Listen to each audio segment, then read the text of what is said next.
Hello and welcome to my Armored Lord Three Hopes guide. So Armored Lord is exclusive to Edelgard, and this is a class that's actually kind of fun to play, unlike normal Armored Knights, which I think can be kind of slow and damage just isn't really there. But this class actually does have damage. So it's an axe-wielding class that's strong against lances, weak against swords, basic triangle stuff. It's weak to effective versus armored because it is considered armored. You have a class action, the X attack, that hits at range with fiery effects. Class gauge fills over time. Nothing else increases the fill rate as far as I know and based on everything the game is telling me. Edelgard tends to set enemies on fire for a duration, dealing chip damage over time. So this is kind of like the overview, and that is from this ability here, Solar Prominence level 1, and view attacks with fire. She also has Emperor's Prestige, which is really nice. Enemies take 50% damage if they're blocking, so they still take damage. And then you have Ambition, reduces damage when received from enemies when attacking. Okay, so let's go over the basic attacks. So your Y attack is just like an angled downward slash for very low damage. Let's see if we can get this to proc a burn. So every attack has a chance to proc a burn. Some attacks, you can see we set some of these enemies on fire. Some attacks, I think heavy attacks have a higher chance of increasing, or a higher chance of burning, from what I've observed. Because I've been forced to play Edelgard a lot from this fresh save maddening challenge thing that I've been doing. I kind of recommend it, it's kind of fun. Alright, so second Y attack, horizontal slash for like similar damage as the first. Then your third Y attack is like an upward cut that it's starting to scale the damage. Once you hit the third attack in most chains, the damage starts scaling pretty dramatically. Okay, we actually missed it because he dodged us. Let's see if we can hit. He blocked that. Alright, then the fourth Y attack, another horizontal slash. So it's that. I'm sorry. Oh no, that's correct. Yeah, another horizontal. Alright, so let me do this. So here's Y1, Y2, Y3, Y4. Alright, it's horizontal slash. Alright, and then the fifth is a spinning horizontal slash. So that's what that second slash was. So she kind of like does like a back spin and like spins into the slash. This also does like medium damage. Then you have your sixth attack, 6Y. Kind of like an uppercut that launches. It also naturally sets up, or actually hold on, I'm thinking of something else. I'm thinking of the final X attack. Alright, so let's check this out again. Yeah, it's like an uppercut, launches foes back. Pretty decent, does some decent damage. So those are her basic Y attacks. So of these Y attacks, alright, so one thing to think about when playing this game is Y attacks have low commitment, which means you can always perfect guard or dodge and interrupt them. So low commitment attacks are always good. So if you're under a lot of pressure, like especially if you're doing maddening, you're going to want to be able to cancel a chain to avoid taking damage, especially if you're going for S rank, because as you know, you can't take too much damage while pursuing S rank. So if you're doing like a Y chain, at any time you can just dodge in most situations because it's very fast. Usually the slowest attack in a Y chain is the final attack. Some attacks are slow in Y chains that are in the middle, but generally that's not the case. So you can just kind of like roll around, hit things until they attack you. And she can just keep wailing on things that are guarding, and there's no downside to doing this, because it's still putting damage on them, and if you get burn on them, the burn still is hitting them. Alright, let's go over the X attacks. This is where things get a little bit interesting. So her basic X is a class action that uses class gauge. It fills over time. So you hit X, it shoots out a fiery wave, sets enemies on fire. And if you spam it, you'll burn a chunk each hit, and then eventually it'll end. And then once it ends, she just stops. There's no like finisher or anything crazy like that. It's just a very simple, straightforward fill over time, burn it until it's drained, and then you just resume attacking. Attacks there is no way to fill it faster, it just fills over time. Okay, and then you have your YX launcher.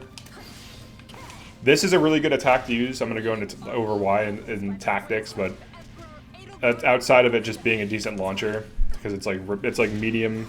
It's not like the highest commitment. Some launchers have high commitment. This is kind of like medium minus for commitment, which is okay.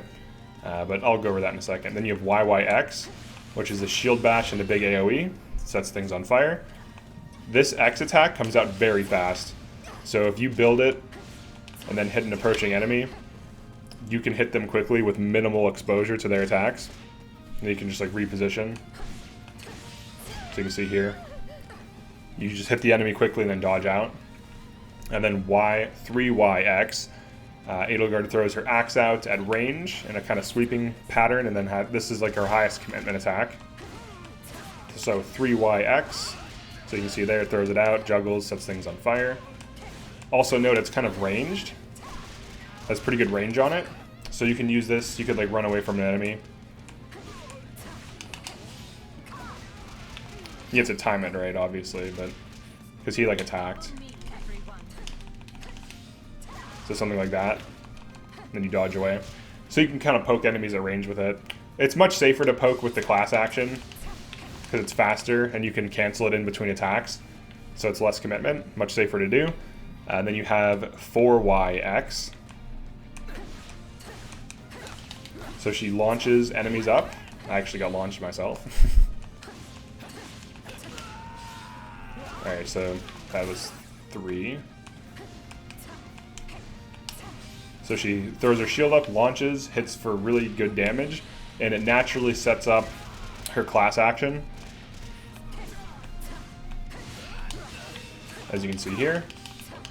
Especially if you get the launch off, because she starts hitting at range and juggling. Okay, so those are her attacks. Now let's go over tactics and things unique to Edelgard, because she's the only unit that can use this class. I'll actually cover some of her passives and stuff like that, because otherwise, like if I do that for every single video, I'd have to cover every single unit that has like nuances. I'm going to do individual unit guides in the future instead. Alright, so Crest of Flames has a good chance to chip heal when using heavy attacks. YX and YYX can be spammed to recover health over time for free. So for example, I'll just spam this. There's a proc right there, there's a heal, and then YYX. Any heavy attack can proc this. I don't think the class action can though. It might be able to, I haven't observed it though. But you can get the heal, the chip heal. So you can do hit and run tactics to chip heal and then put damage over time on things. Like this.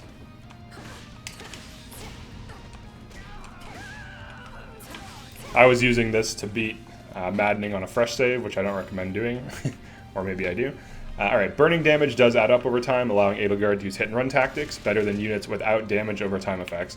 So hit and run tactics, if you're doing fresh save, or I'm sorry, New Game Plus, maddening, you're probably not going to need to use them. You'll probably have broken abilities, broken like builds, all your stuff unlocked. You'll be able to just go to town on enemies. But if you're doing new game or fresh save maddening, DOT damage is massive and greatly helps with killing things. It's just really good at chipping things down. And like this passive heal plus this, like her heal proc plus the damage over time and the decent like durable frame she has, basically makes her one of the best units for starting a fresh save maddening playthrough.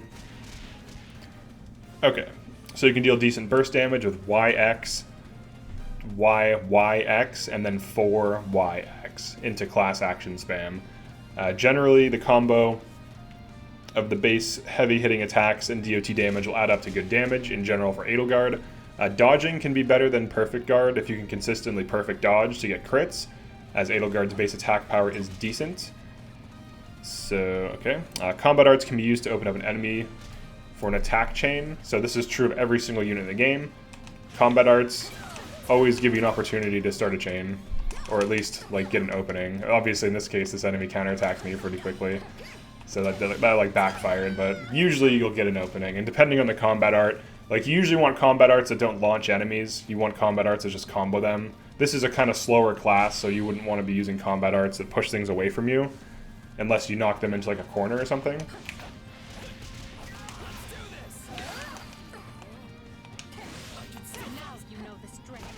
So I can kind of get some free damage on him with that, and then just kind of rotate around him. Alright.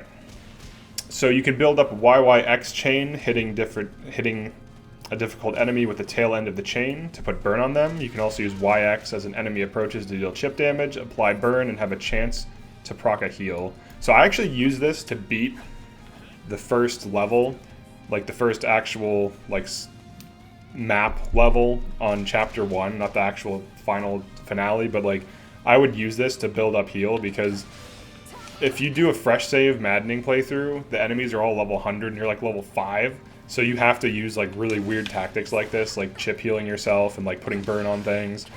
And it is effective, but it takes time.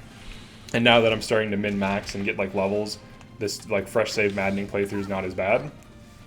But building up like YYX, hitting them with it as they approach, then dodging away, it can be very effective, can be decent damage. And then YX, both have the chance to proc a heal, both put burn, both deal decent damage. These are great for hit and run tactics. You could use these against like Byleth. I don't think you ever fight the Death Knight as Edelgard. I don't see why that would be the case. Maybe I'm wrong. I haven't beat her campaign yet. Okay.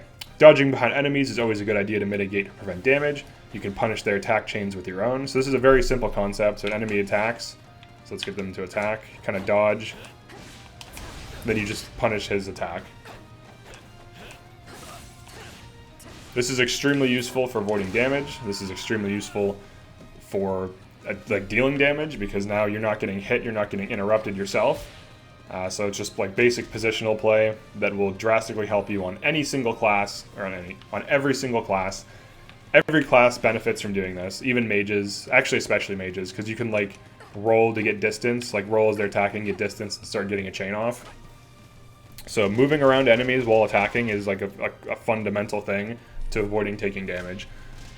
Okay, attacking at an angle while moving away from the enemy passively moves you away from their attacks, which can also help mitigate damage. This is another thing I always mention in these videos.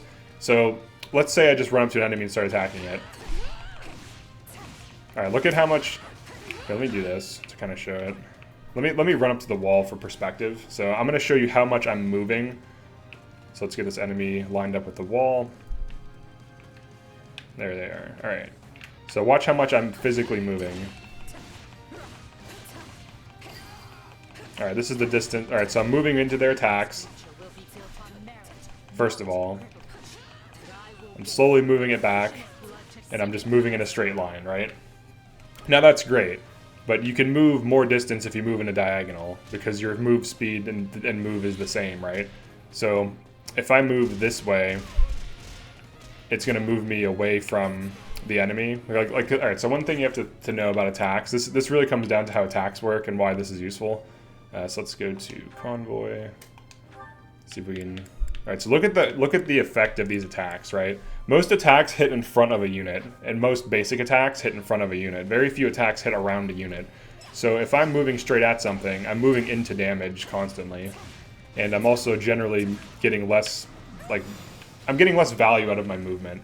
So if we, okay, let's go over here. Now let's do this. So let's pull them this way. Let's pull next to the wall. All right, now I'm going to start moving at an angle while attacking. You line this up. It's kind of hard to show this. Honestly, I think a top-down view would be better. Let me see if I can just get up. The camera keeps like changing every time I start attacking. There we go. All right, so instead of moving into damage, let's start moving this way. So you can move like on angles, so that you're moving off to the side. You're still moving the same distance, but because you're moving away from attacks, you usually will avoid them. Now it depends on the attack type, obviously, and all these little fodder enemies are like smacking me now. But like you usually want to move like this. Now, depending on the enemy's attack speed, you might like dodge before doing this. So you might combine this with a dodge and then start doing this. In some cases, you can just start doing this, especially if they're blocking, and especially with Edelgard, because she can punish blocking just by dealing chip damage anyways. So there's a perfect guard, or perfect dodge there. This is why perfect dodge is so good with her, because you can just pressure with Y attacks, then when they finally attack you, you can just perfect dodge. And I recommend against standing next to things, because you're just decreasing the chance you get hit if you're like rotating around them. And also the fodder has a harder time tracking you. In some instances, so Edelgard's kind of an exception to this because her attacks move enemies a lot. You're still putting yourself in attack range because her attacks have so much like Y force, or not Y force, like X force on them. Like it moves their X position back. I guess their X and their Y, or I'm sorry, their X and their Z, assuming that Y is vertical in this case. It pushes enemies away from her, preventing her from being slowed. But other classes, when you attack things, you don't push them back as far, and then you're attacking into them, which actually will slow down your attack like movement. So like you can see here, her like stepping, like where you're moving while attacking, gets slowed down. So this is less of an issue for her here, but it's still good for like passive kiting and repositioning away from threats, because enemies will just mindlessly chase you. So like if I just run in a circle like this, they'll mindlessly chase me in a circle. So circular movement helps break AI in a way that prevents other enemies from hitting you. So the reason why this is so useful is because it's harder for everything else to hit you, including fodder. It's harder for the fodder enemies to hit you, it's harder for other enemy units to hit you. Whereas if I just attack like this, things are going to start running up behind me. And these enemies, like these fodder don't attack frequently, but the ones that do, and ones that are like archers and mages, those are going to wail on you like, you know, there's no tomorrow. Like, you're going to get hit by everything. So moving around as much as possible, mixing in dodges, getting perfect dodges, moving around enemies in a circle. These are like fundamentals for this game.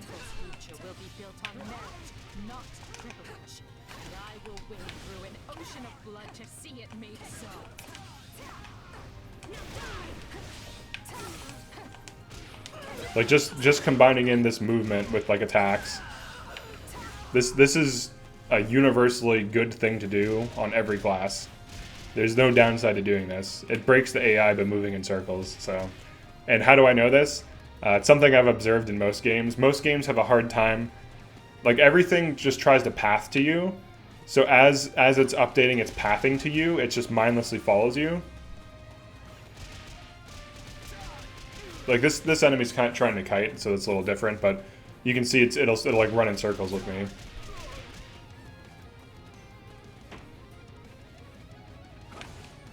Okay. Some things just path directly to you. This game seems to have like this circular motion thing. I don't understand why.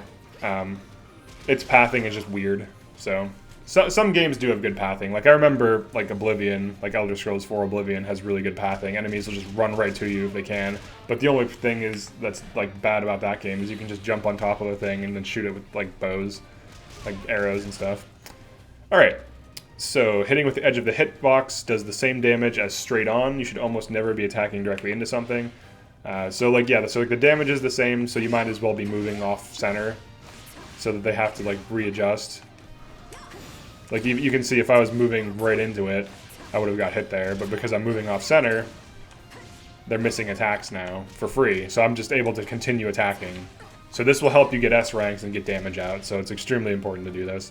Especially on things like Falcon Knight and Pegasus Knight, you have to get really good at doing this with those classes.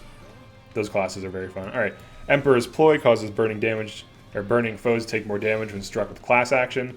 So let's say you set them on fire. So let's hit them with another fire attack.